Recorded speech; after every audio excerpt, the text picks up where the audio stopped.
Alright, good evening mga kalingap and welcome back sa ating channel. So, today, vlog dito about kay Joy, kasi mamaya may bibigay tayong sponsorship mula sa Kalingap Solid Negros. Ayan, thank you sa inyo. Palapakan po natin sila Sir RP. Ayan, yun lang. Anuin ko lang. Basahin ko kasi solid ito sina Sir, Sir RP. Ayan, nagpadala sila ng yung monthly allowance na binibigay sa'yo for apartment. Ayan, Sir RP Max Vlog, Ate from Singapore, and Ate Gemini Girl 06. Thank you so much po sa nag-sponsor po sa apartment po, si Ate Max Vlog, Ate from Singapore, at Ate Gemini Girl. Thank you so much po sa inyo. And ngayon, itong dinner naman na ito is Kuya Red Zane. Kuya Red Zane, sino Si Kalingap Angels Joy Diwata supporters.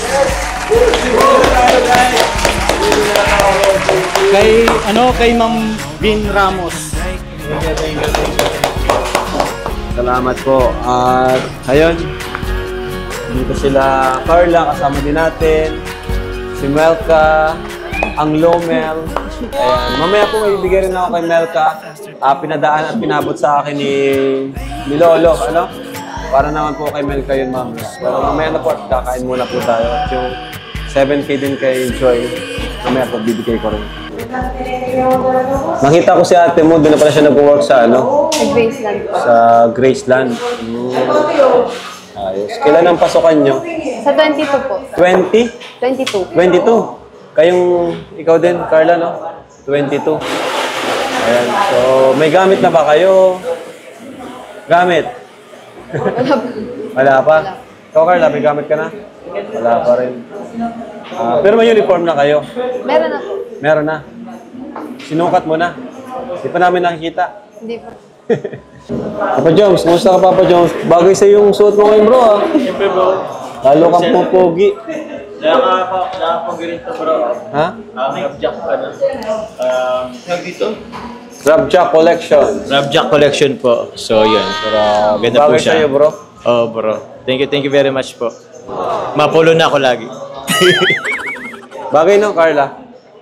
Bagay?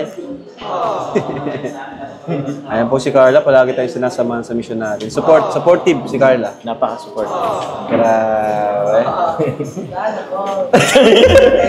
Ibig sabihin gusto mo supportive din sa'yo si Melka? Wala bang support si Melka? Walang support? Meron naman siguro, meron ba? Meron po. Supporting palagi. Pero ba't parang pag walang camera, palagi kayo nag-aasaran, nagpipikunan? Ganun Ganun po yung Kaya ang banding namin. Sheesh. Joy, Ganun ikaw, pala. may... Paano kayo mag-aasaran? Asarin mo nga. Naiya ako. Hindi mo, pang sa amin nilang kasi yun. Sige. Parang secret kasi kami. Okay. So, Dan, kumusta bro? Kumusta bro? Parang ang lalim ng inisip mo, Dan, Parang ang lalim ng inisip mo kanina pa. Okay lang, okay naman. Okay ka lang. Okay lang. Affected ka ba bro sa yung mga bashers? Ano lang. Okay lang yun. Part naman yun. Normal lang naman na may bashers tayo. Kasi di ka sanay ng ganito Parang ngayon ka lang nabash ng Hindi ka. ganyan. Pero di pa naman yun. Di pa ganun. Kumbaga wala pa yun. Pero lang? siyempre, first time mo, di ba, na mabash ng ganito. And ano yung feeling? Nakakatulog ka naman. Oo naman. Ano yan? Di ko naman din talaga lahat nagbabasa ng mga basher. Parang may mga nagsisend Hindi rin lang ako sa akin. mahilig. Oo. Di doon ko lang nalalaman. Kaya- Pero hindi ko alam na marami palang galit sa akin. Ako, pag nababasa ko, naano lang ako konti. Tapos after nun, wala Oo na. nga, wala. Parang ganun, Saglit pagkabasa lang. mo lang, saglit lang. Tapos, Maasa lang ako saglit. Tapos okay na. ikaw, Joy, di ba may mga bashers ka rin, kumaga nakaranas ka rin ng bashing. Paano mo na-overcome yun or anong ginagawa mo? Ano po, iniisip ko lang po hindi naman po sila makakatulong sa akin at kay la mama po. Mas iniisip ko sila mama kasi Sa mga, kumbaga, mas inisip mo yung blessings na dumarating. Ngayon, affected ka pa rin ba kapag may nababasa ka or nagbabasa ka? Siyempre po, affected. Affected ka. Pero kaya mo naman. Kaya mo pa. I mean, okay ka pa? Okay po. Okay ka pa? Kahit may mga bashers. Grabe, ang strong mo naman. Umiyak ka ba pag ano? Umiyak ka pa rin ba? Minsan? Siya? Pero, madalas pa rin, oh. Hindi naman ako. Hindi naman. Hindi naman. Ito si Carla din. At si Carla, may mga, ano din to ng bashing, nakaranas din. Ikaw, Carla, ano yung ma-advise mo sa mga ibang Kalingap Angels na, yun, nakaranas din ng bash? Ano na lang po, be strong. Ha? Be strong? Opo. Ikaw, affected ka pa rin ba pag may nababasa kang bashers? Opo, minsan po. Ha? Minsan po. Minsan? Opo. Anong ginagawa mo? Ano na lang po, tinatawanan ko na lang po. Tinatawanan mo na lang. Tama yun, very good, very good. Tapos ano na lang po, pinipray ko na lang po kay Lord kasi ako naman po yung talagang nakakakilala sa sarili ko. Tapos ako na... Tama. Ba't ka umiyak? Message din. Naiyak ka? We. Tama naman yun. Ikaw ba pa, Joms? Nakaranas ka na rin ba ng pangbabash? Bro, matagal na. Nung kauna-unan pa lang. Tinatawanan ako. Oo, syempre dumating din tayo dyan. At nung una naapektuhan talaga. Pero sa ngayon, parang normal na lang tulad ninyo kahit papaano is ganoon naman talaga. Nasa mundo tayo ng social media. So, meron, kahit anong gawin natin, may gawin tayo sa wala, may masasabi at masasabi sa atin yung mga taong ayaw talaga sa atin. So, yun na lang, siguro patuloy lang naman. Ako siguro, ang ma-advise ko naman, mas tingnan natin yung positive. Positive side. Oo. Like yung mga blessings na dumarating, di ba? Oo naman, Kasi, bro. yun nga, sabi ko, wala namang nawawala sa atin eh. Kumbaga, buti sana kung katumbas nun, isang subo ng pagkain. Ay, oo, bro. Di ba? Pero wala naman eh. Mas marami pa rin blessings na dumarating. Oo. Di ba? So, yun na lang Kaya yung yun na lang, tumingin na lang tayo sa positive positive side. side. Oo. Tama na. Oo. Thank you. Ikaw, Lolo, ano yung ma-advise mo, Lolo? May basher ka ba? Dati lang po, syempre po, lahat na po nagkameron. Nung una po, syempre, apektado, pero habang nagtatagal, dahil po sa mga advice din nila, kahit ninyo po, natuto na din po ako ibahin yung mindset na, anin po yung isipin yung future. Kaysa sa kanila po kasi. Kaysa yung emotion, di ba? Kasi hindi naman nila kilala tayo. Kaya, mat po tayo maaapektan sa sinasabi nila. Ayun. Sabi niyo din po, positive, doon sa positive side. Kasi mas madami talaga yung positive side. Tama. Very good yun. Ikaw naman, Melts. Kasi Melts, wala naman tong basher eh. Kung meron man, kukunti lang. Pero anong ma-advise mo, Melka? Kung sakali man dumami ang bashers mo, wag naman sana. Pero wala tong bashers mo. Pero yung ano lang ma-advise mo? Ano po, para sa akin po is, ganun na lang po talaga dito sa mundo eh. Wala pong, kahit on and off cam, maraming bashers pa din po eh. Sa bawat isa, hindi po mawawala yun. Pero para sa akin po is, deadmahin na lang po at pabayaan na lang kasi una-una sabi nga natin hindi naman po nila tayo kilala yung sarili, yung bawat isa sa atin, kaya po hindi po natin kailangan magpa-apekto dun sa mga bagay na yun kasi daw na nagpapa-apekto ka po dun, lalo mo lang pong nararamdaman yung mga pambabash nila sa'yo, kaya pinapabayaan na lang po yun. Kaya pag-pray mo na lang po na sana mag-iba na yung tingin nila sa'yo or kaya gumawa ka ng paraan para maalis yung pambabash nila sa'yo. Yun lang po yung Pero minsan, nakakatulong yung pangbabash. Minsan, Opo, para- iba kasi di natin nakikita na ganun pala tayo, di ba? Minsan nakakatulong din. May good thing din po yung pambabash ng mga tao para makita mo kung ano ba yung mali sa sarili mo or yung tama Ito. or yung nararapat mong gawin or hindi mo dapat gawin. Yun po yun. Ito si Kuya Bobby, itong hari ng basher eh. Marami itong basher si Kuya Bob. Kasi napag-usapan namin yung basher. Ikaw ba, anong ma-advise mo sa kanila, kina Joy, Carla, Papa Dan, Papa Joms, Tungkol sa basher, pag nakakatanggap ka ng basher? Ayan, advice ko sa mga, pag makaka-receive kayo ng pambabas, isipin nyo normal, no? Kasi nasa social media tayo, tapos huwag kalimutan yung igalang din natin sila. Kasi opinion nila yun eh. Kumbaga, entitled din sila kung ano gusto nila sabihin. mag-isipin din natin na kagaya sa atin, pwede rin tayong magbigay ng opinion, sila ganun din. So wag po natin awayin, wag po natin silang pagsalitaan. Kasi kung tutusin, nakakatulong din sila. Wag awayin yung parang wag pansinin. Huwag pansinin. Wag patulan. Huwag patulan. Ganun lang. So, good luck. Pag-init mo na lang. Hindi, ang sabi ko, good luck po. Doon sa mga good luck na lang po. Doon sa mga nambabas. Tama naman, wag patulan. Ayun. Wala din yun. Wala naman sila sa bahay mo eh. Ang mahirap na basa yung kapitbahay mo. Araw-araw mo nakikita. Yung kilala mo, no? Si Sir David naman, tanongin natin Sir David about sa basher. Professor David, ikaw bro, at may wisdom to eh. Para sa akin bro, as a Christian, syempre ilapit natin kay Lord. Pag-pray natin, yun ang pinaka-the best dun. Kasi pag na kay Lord ka, wala kang talo. At siya yung magko-comfort sa'yo in times na tinatamaan ka ng mga basher, nadadown ka, si Lord lang yung makakasama mo. At syempre, yung mga friends mo, yung mga family mo, like Kalingap family, yan na laging nandyan para sa'yo. Galing. Kaya na tayo guys. Pagpapray ni Melks.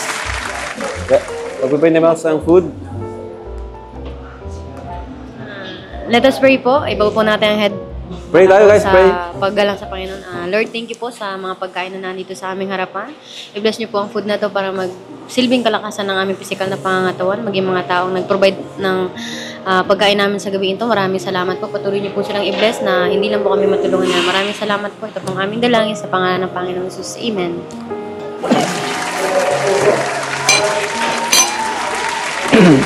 Dan, bro. Kumusta? Parang wala kang ano ngayon ah. Parang ang lali nung iniisip mo ngayon, bro ah. Ano pala? Kumusta? Okay lang bro. Paano okay? Parang hindi eh. Wala, ano lang, pagod lang. Pagod lang. Pero, wala na. Bakit? Pero parang kita ko parang ang daming nagano sa isip mo, bro. Parang daming tumatakbo sa isipan mo. Ano lang, syempre nalungkot din sa sa amin pagtatapos ng love team ni Medit. Pero, yun nga, ganun talaga. Siguro yun na yata ang siguro best na lang na kasi nanonood kita, medyo apektado ka na rin eh. So, yung personal mo, medyo affected na rin. So, siguro, lahat naman may ending. So, wala na lang. Siguro, yun na yatang the best na lang. May reasons naman. I mean, everything happens for a reason naman. So, yun. Ano naman, mutual naman ang aming desisyon ni Medit. Kaya, pareho naman kaming masaya din naman sa desisyon namin. At, ayun nga, tingnan lang natin kung ano yung mga dadating pa sa ating mga pagsubok. Kaya, tuloy lang. Enjoy lang. Pero thank you, bro. Thank you. Kung may let's say, kung may kailangan ka man, kung gusto mo mag-open sa amin, willing naman kami mga kasamaan mo, mga K-boys. Tsaka sundin mo ang puso. Ilang din naman yan. Siguro bro, gusto kong tanungin si Joy. Kasi natin yung perspective or point of view ng K-boys. Gusto ko rin makita or anong point of view ng isang Kalingap Angel. So Joy, kumusta? At ano naman ma-advise mo sa nangyayari? Kay Dan? Huwag mo na lang, huwag mo na lang dito yung mga sinasabi ng mga bashers. Kasi maganda naman yung nagagawa sa Kalingap. Nakakatulong kayo, naglilingap kayo ng mga, katulad namin na mahihirap. At marami pa namang blessing na dadating sa'yo sa future. Kaya, pray ka lang lagi. At isipin mo lang yung mga nagawa mong mabuti na hindi naman totoo yung mga sinasabi ng mga basher. Okay, Joy. Salamat, Joy. Ikaw naman, Melks. Anong may advice mo kay Kuya Dan mo? Sa mga nangyari ngayon? Para sa akin po, Yun lang, wala, wag na lang din pong pansinin and kung saan po siya masaya po, doon na lang po siya. Kung saan po siya komportable na gawin yun, doon na lang po siya, kaya na lang po yung mga basher na mga nangyari kasi wala mo naman din po silang magagawa kasi yun ka at yun na talaga, wala talagang magagawa. Kaya sige lang po, patuloy lang kahit po ganung maraming basher. Si Kuya Dan ngayon, alam kong kaya niya po yan. So Insan, matanong ko lang hindi kasi kita natanong kanina, si Medit natanong ko kanina. So, ano naman Dan yung plano mo ngayon? At wala kang kalab team, di ba? Katulad dati, kung paano ako nagsimula bilang isang kalingap, patuloy lang din sa misyon, lalo na ngayon na madaming akong beneficiaries na makakapag-focus ako lalo at mabibigyan sila ng oras na mabalik-balikan. At hanggat meron naman na nagsusupport na nanonood sa akin, patuloy lang ako sa pagtulong. Sa mga pabahay natin, patuloy ko pa rin na tutuparin yun yung pabahay para yung pangako ko sa mga beneficiary ko. Ganun lang, yun na yung plano ko.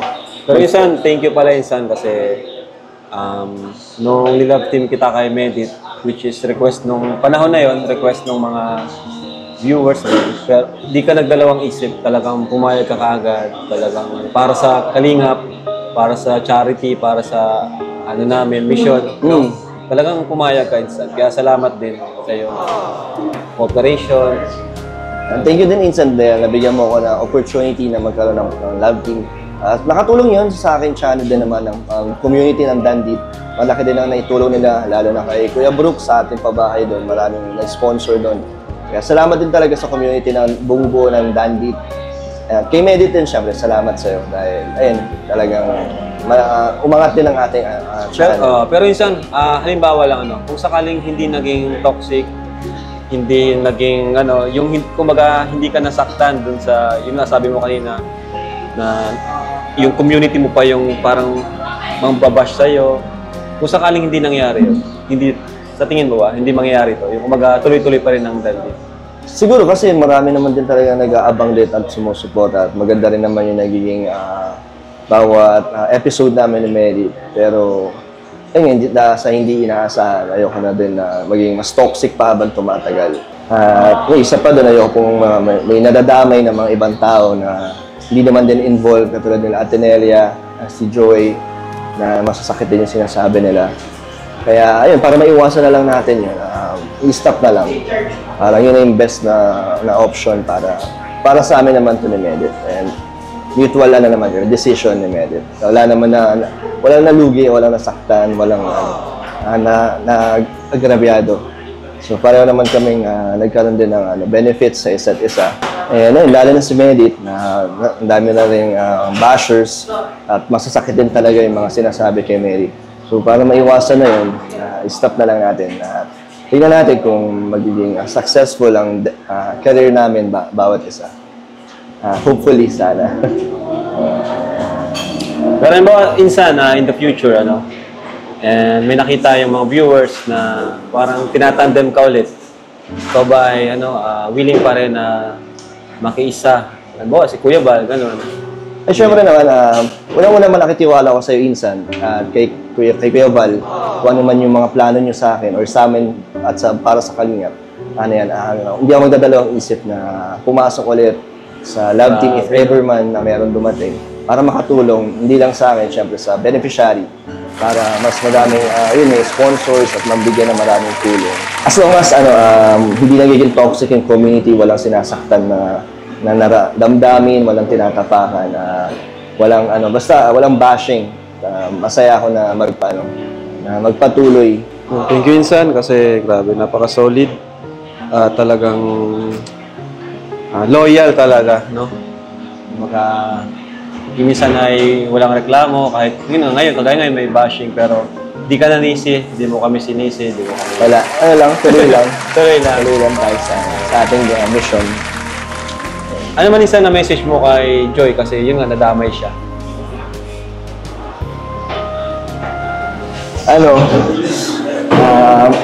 Sorry Joy dahil sa amin or sa akin din na nadamay ka kahit na nananahimik ka lang. Labas ka naman din sa love team namin. Tapos biglang ikaw ang isa sa mga hot topic na talagang grabe din yung bashing.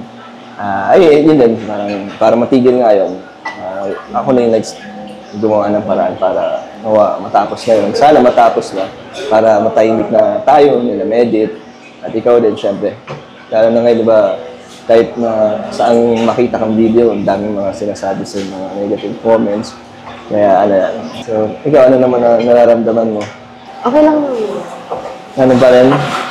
Getting stronger habang tumatagal, no? Mas tumitibay, no? Pagkatapos ng mga ganong sitwasyon, yung mga bashing, nakakatulong din, no? Mas titibay ka.